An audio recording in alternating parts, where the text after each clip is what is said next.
Yo, what is up, guys? Welcome back to day 8 drop shipping. So I know yesterday I said I was gonna get 10 video ads done, new offer, fully fill out the website. So yesterday went into work, standard 8-hour day. Something happened, ended up working a 14-hour day yesterday, and I was so tired. I just went home and I was like, man, I worked 14 hours. I'm beat. Let me just go to sleep. And I actually didn't go to sleep. I didn't get everything done, but I'm just striving for success and striving to get better, that I really just pushed through, and I set myself up for today for it to be a lot easier. So what I did was I set up the integration from Claude to Higgsfield, and then I set up all my foundational documents so that Claude can really understand my brand, and it can I can just give it a prompt and then it will work for me in the background. So what I did was I gave it my product, all my intent, my customer avatar, my offer, every detail about my product, and like the 6 top key selling points. And then I said, go into Higgsfield and create me assets to make 5 ads.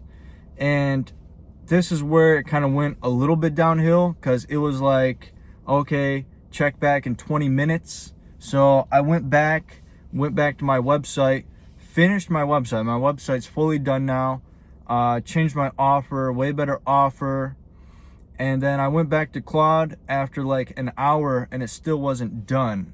And I think that's a problem with Claude itself. You have to constantly ask for updates to push the next batch through. So that's basically what I got done. So I got all the video assets and I got the scripting done.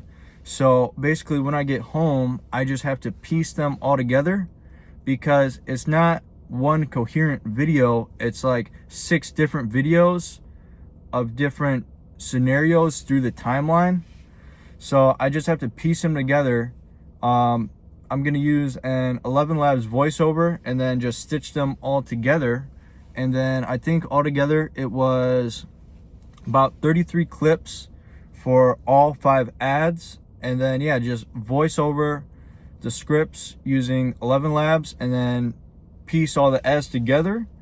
And then those should be good, edit them a little bit, of course, seamless transitions, audio cues, for like hooks and stuff.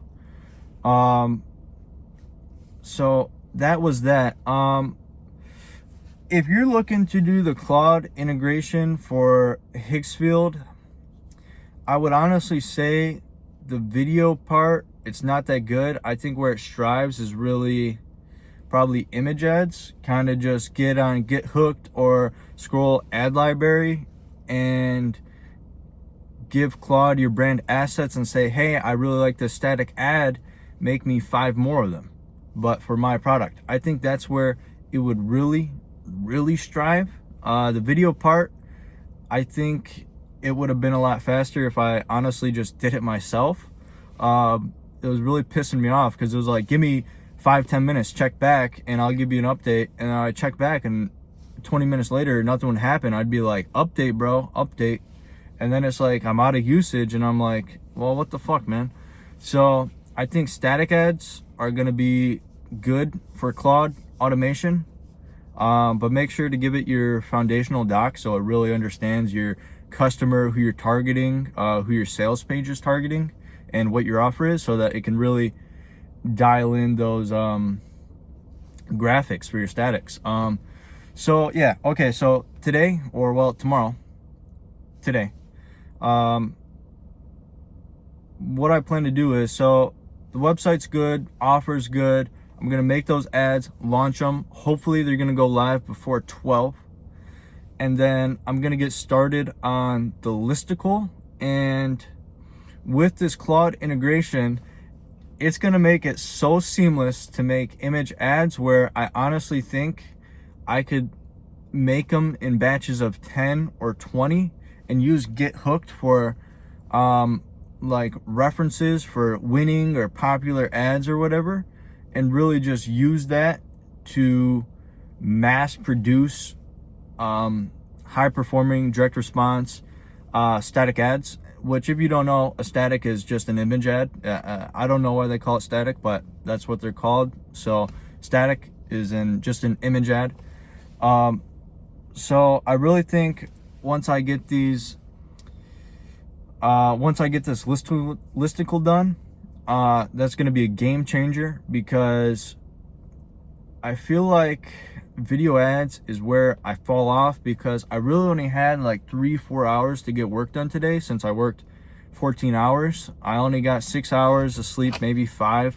I feel pretty good though, but I know today's gonna drag. But I was just thinking, like, today and tomorrow, like, you know, you're gonna experience some pain for the gain. So I'm really getting out of my comfort zone and really just staying positive, because I really had no choice. It was stay longer or get a write-up. So that's, you know, that's out of my control. That's not an option that I can really control. So, but regardless of my circumstances, I still performed to the top of my ability. Well, not exactly top, because I still can do better and I will do better. You just really have to push yourself to be greater and do better, make better decisions, and, you know, just overall, just be a better person every day. You know, 1 repetition a day, you know, at the end of the week, you won't notice a difference, but 6 months in, wow, man, your arms, they're looking big, they're looking toned, they're looking defined, you know. When you start going to the gym, you don't notice results in the first week, man. It takes 3 months of consistency. So that's really what I'm just striving for, you know. Even in the face of failure, you know, you got to take the positives from that. Even though I failed, what did I learn? What can you take from that, so that next time maybe you're going to succeed, or at least have a better foundational start? And that's really what you have to start thinking about, because all these other guys, like all the other guys that I watch, like Ben Fasciani, I watched every single one of his videos. One Titus, like, they didn't even hit 1K days till like 180 days in, and then 180 days after that, it was like 90 days to like 10K days. So it's like, you know, it's really just like compounding interest. And yeah, I'm just striving to be better. Like, I don't even care about failure. Like, obviously I'm not out here to fail, but failure really wouldn't bother me in, you know,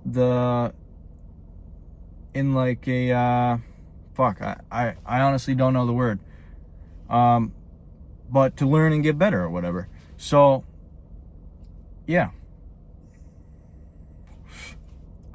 so I really just want to launch these ads, and I'm really just deciding on even if I should really just go all into video ads, or kind of switch it up to maybe more statics, because these video ads are literally my complete fall off. Like, yeah, I definitely got to get better at editing and come up with a better workflow, which I thought Claude was going to do, but I had to keep on checking up on it, even though I gave it everything it would need,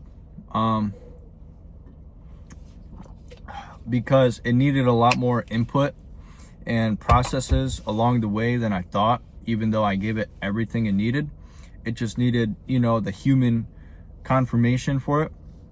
And these ads, they take a long time to edit. I think if I go more the static route, mass produce them with a listicle and possibly maybe an advertorial, I think testing would be a lot more faster, a lot more seamless.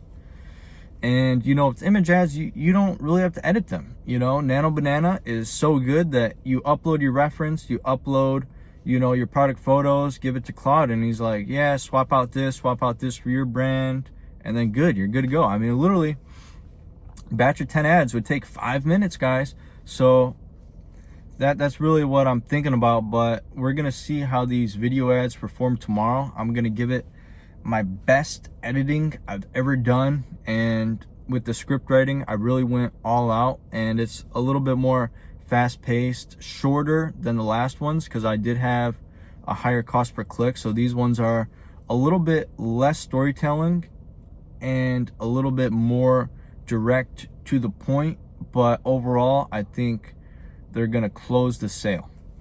And it really dials in on my customers' beliefs, interest, and I really dialed in my customer demographic. So yeah, you guys will probably hear the results about these for day 9. So stay tuned, and thanks for watching. Thanks for all your comments. And I'm still reading Reality Transcending. I really hate this book, but it's interesting at the same time. I think I have like 30 hours left. I really want to drop it, but it's kind of interesting concept at the same time. So if you guys are reading anything, or if you guys are in the trenches like me, what are you listening to in the background? What books are you reading? Let me know, guys. I love reading your comments, and thanks for all the I got a lot of good supporting comments so far, so I really appreciate that, guys. It really does mean a lot to me. It's really keeping me going. And yeah, stay tuned for day 9, guys. Thanks.